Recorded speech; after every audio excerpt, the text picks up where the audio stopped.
Oui Didier, je commence. Merci David, Oui. bonjour à tous et à toutes. Honneur aux dames. Honneur aux dames. Eh bien, en fin de compte, c'est phénoménal et merveilleux à la fois, puisque c'est un astro-numéro 2012 qui porte à la fois sur des sujets très variés, géopolitique, zoom mondial, le calendrier Maya, et pour moi, l'astrologie, et pour Didier, la numérologie et la clairvoyance. Donc, en ce qui concerne l'astrologie, je parle un petit peu de tous les signes, de la psyché de chaque signe, avec leurs ascendants pour l'année. Qu'est-ce qui se passe un petit peu comme les grands cycles cosmiques, avec l'entrée de Neptune, par exemple, en Poisson. Nous avons aussi l'entrée de Jupiter en Gémeaux à partir du mois de juin, l'entrée de Saturne au mois d'octobre 2012, bien sûr en Scorpion. Tous ces cycles-là vont permettre, si vous voulez, aux personnes un petit peu de comprendre leur thème et de se positionner, savoir un peu sur 2 ou 3 ans ce qui va leur arriver. Voilà Didier. Voilà David, pardon. Didier, tu vois, je peux pas me passer de toi vraiment. Merci, écoutez, merci Hélène. En tout cas, je suis très heureux d'avoir coécrit en duo, un duo étonnant effectivement d'une astrologue et d'un clairvoyant, parce que je fais également de la numérologie. On retrouve ses nombres clés, son nombre clé, avec bien sûr le numéroscope, votre année tout en chiffres, basé au début sur le chiffre 12, qui est l'année 2012, qui est une année, on pourrait dire, d'échelle de valeur, puisque c'est l'échelle de Jacob. Ce sont les échelons de la vie, savoir s'évaluer et de monter graduellement dans la vie, les étapes qui sont à franchir. Ce n'est pas toujours l'arcane du pendu, mais au contraire, donc cette fameuse échelle de valeur, l'échelle de Jacob, qui permet de franchir nos propres évaluations, et on explique dedans avec ce chiffre mystérieux, ce chiffre magique qui est le chiffre 12, relié bien sûr, c'est pour ça qu'on l'a expliqué ensemble avec Hélène sur donc l'année 2012, la révélation, c'est une forme de clairvoyance dans le monde au niveau du zoom mondial, la géopolitique et bien sûr les people, les découvertes avec le sport.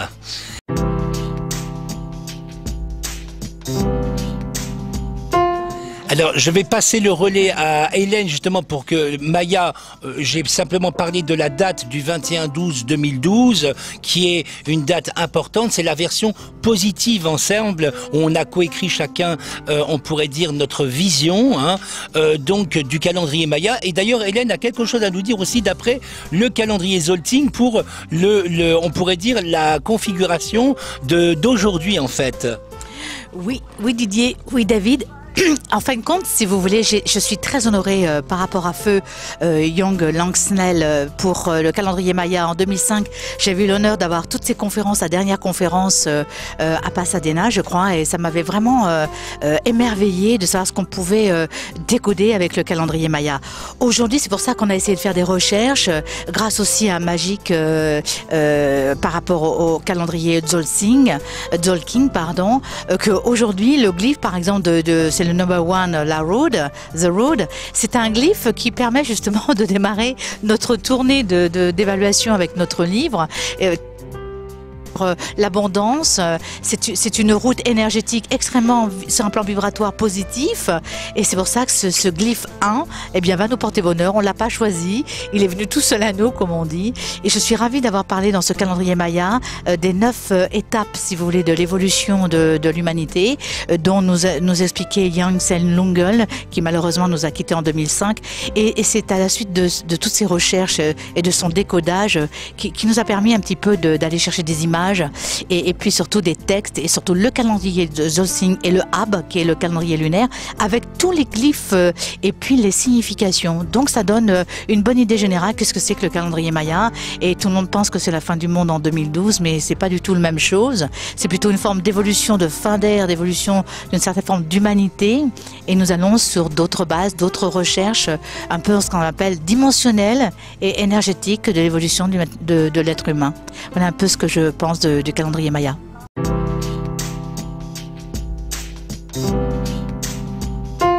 C'est ce que je disais tout à l'heure, on franchit une période, on pourrait dire, de transformation, de révélation. C'est pour ça que c'est l'année de la révélation, cette fameuse échelle de valeur, cette échelle de Jacob, ce chiffre magique et universel qui est relié effectivement aux 12 fuseaux horaires, effectivement aux 12 heures. On a, on pourrait dire, une configuration assez particulière en numérologie. C'est pour ça que j'ai accompagné en écriture, on pourrait dire des fréquences vibratoires sur un chiffre chiffre magique qui est relié à notre ange.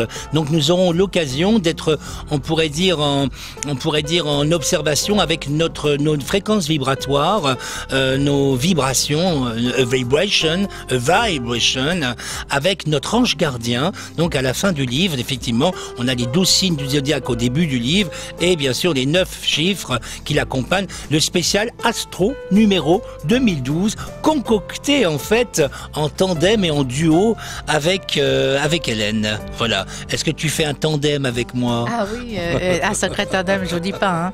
C'est la grande gloire avec Didier. C'est très très difficile et ludique à la fois. Voilà. Merci.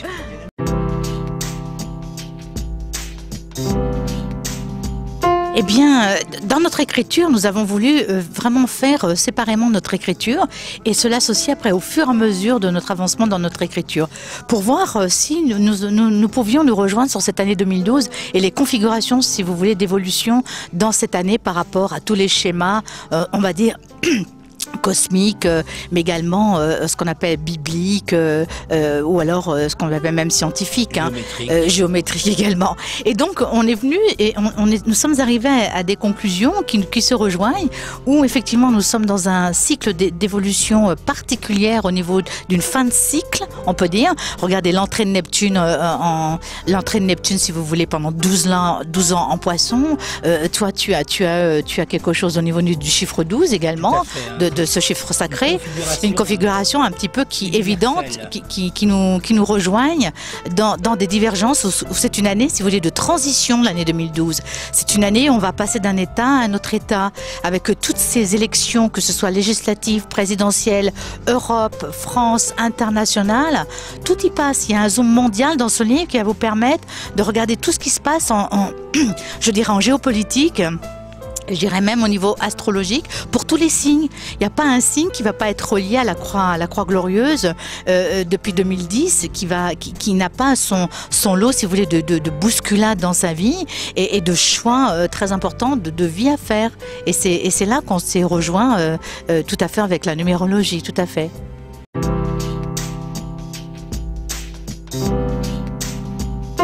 Bah oui, j'ai un peu le calendrier en tête, mais nous faisons le 1er février, donc à Paris, dans le 4e, à l'univers d'Esther, 13 rue des Tournelles, nos fameuses ritournelles, effectivement sur l'astrologie et la numérologie, avec bien sûr un débat, échange avec la dédicace. On se retrouve à 20h. Donc nous avons le 4 février à Antibes, la Sorbonne, librairie Sorbonne à Antibes, rue Robert Solo, et puis on va retrouver d'autres dates. Alors après c'est plus dans le nord, donc on a un calendrier au mois d'avril, mi-avril. Donc là je suis en train de voir, je crois que c'était vers le 24 ou le 26 avril, 3 jours à Lille, au Palais des Congrès, où il y aura déjà la foire de Lille, mais surtout 3 jours dédiés à la voyance et à l'astrologie, où je vais emmener, puisque quelque part des collègues ont voulu venir avec nous. On s'est dit tiens, on va un petit peu participer à ce salon, mais surtout Hélène va venir aussi faire la dédicace et la conférence qui sera donc sur l'île au mois d'avril, juste dans la période des élections. Donc en fait, on ne délivrera pas le secret, mais là, dans le Nord, on pourra nous rencontrer dans cette période-là. Oui, Hélène? Quelque chose de plus près. Le 10, 11, 12, nous serons à Metz, Didier, au Grand Hôtel. Ah oui, nos médecins, février, pas mars, février, bien entendu, c'est très près de nous. Hein. Le 10, 11, 12, on sera donc à Metz aussi pour une grande conférence. Nos Messins et nos Messines nous attendent, les Luxembourgeois. Et donc ça c'est important, c'est très proche, en Lorraine bien sûr. En passant par la Lorraine. Et un petit peu plus loin, nous avons à Nice également, le 17, 18 et 19, là aussi février. Nous sommes à la librairie Le Philosophe, qui est boulevard Delfino, pas très loin du TNL, c'est ça? Carrefour TNL. Carrefour TNL. On va pouvoir philosopher avec vous. Conférence également et dédicace de notre livre avec le philosophe justement qui est Alan. Qui est merveilleux. Qui est merveilleux. Très belle librairie ésotérique d'ailleurs. À découvrir, vraiment super. Et surtout le dîner de la voyance qui aura lieu le samedi en fait, sur réservation, on vous enverra un communiqué en tout cas. Et puis après nous continuerons avec le salon de la voyance, je crois que c'est le 10 mars à Montauroux, le 3e festival de la voyance à Montauroux avec Irène G. Et puis le fameux dîner des étoiles. Et le fameux dîner des étoiles à Montauroux, absolument. Donc nous avons un calendrier bien chargé jusqu'à peu près fin mars. Voyez-vous David, et qui nous réjouit. Nous sommes en date actuellement puisque nous avons donc la librairie Le Polygone, hein, donc où nous devons déposer, on pourrait dire la séance dédicace qui va se faire dans la période du mois de mars, toujours avant les élections bien sûr. Hein. Merci. Merci David pour cette venue surprise nous voir. Hein. Oui, très bientôt. Oui. Et puis donc prédiction 2012, je dirais, c'est votre révélation.